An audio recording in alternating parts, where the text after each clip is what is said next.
প্রত্যাখ্যান করা হয় মহানায়ক উত্তম কুমারকে। বাঙালি শ্রোতারা মহানায়ক উত্তম কুমারের কণ্ঠে মহালয় আবৃত্তি পাঠ শুনে কেন গালিগালাজ করতে শুরু করেন? আমাদের মনে পড়ে বীরেন্দ্র কিশোর ভদ্রের সেই কালাজয়ী গম্ভীর আবৃত্তি।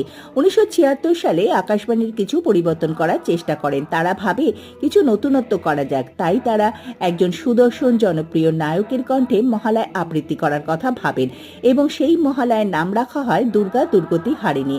এই আবৃত্তিতে উত্তম কুমারের সঙ্গে অন্য বেশ কয়েকজন শিল্পীও ছিলেন, পঙ্কজ মল্লিক, হেমন্ত মুখোপাধ্যায়, লতা মঙ্গেশকর, আশা ভোসলে প্রভৃতি। কিন্তু সমস্যা দাঁড়ায় শ্রোতারা উত্তম কুমারের নরম মিষ্টি কণ্ঠস্বর একেবারেই গ্রহণ করতে পারেননি।